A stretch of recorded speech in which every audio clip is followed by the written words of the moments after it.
देवी दुर्गा को शक्ति का साक्षात स्वरूप माना जाता है। माता रानी अपने भक्तों पर दया दृष्टि रखती हैं, लेकिन दुष्ट और दुराचारियों पर विध्वंस भी करती हैं। परंतु एक भयानक राक्षस अभी भी अपने वरदान के लिए कड़ी तपस्या कर रहा था। अब मां दुर्गा के सामने रक्त बीज युद्ध के लिए आया और युद्ध प्रारंभ हुआ। मां दुर्गा जैसे ही उसके अंगों को काटने लगी तो उसके रक्त से नए दैत्य रक्त बीज का जन्म होने लगा। इस तरह से रक्त बीज दैत्य की सेना खड़ी हो गई।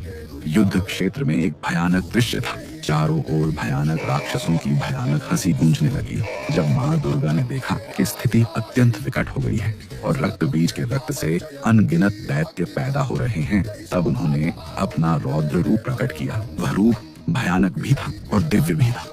वह रूप मां काली का था। आदिशक्ति दुर्गा का वह उग्र और भयंकर स्वरूप है। यह रूप समय, काल और परिवर्तन का प्रतीक है। उनका वर्ण गहरा नीला या काला होता है, जो अनंत आकाश और प्रलय के अंधकार का प्रतीक है। उनके गले में मुंडों की माला थी।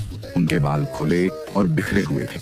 उनकी लाल लंबी जीभ बाहर निकली हुई थी। मां दुर्गा ने अपनी सहचरी काली को आज्ञा दी और कहा, हे चामुंडा, तुम अपना मुख और जीभ बहुत बड़ी फैलाकर मेरे शस्त्रों के प्रहार से उसके शरीर से गिरने वाले रक्त बिंदुओं को शीघ्रता से अपने मुख में लेती जाओ। इस प्रकार रक्त को भक्षण करती हुई तुम रण में विचरण करो, जिससे कोई भी रक्त की बूंद पृथ्वी पर न गिरे। मां काली ने देवी की आज्ञा का पालन किया और रणभूमि में भयानक रूप से गर्जना करती हुई विचरण करने लगी।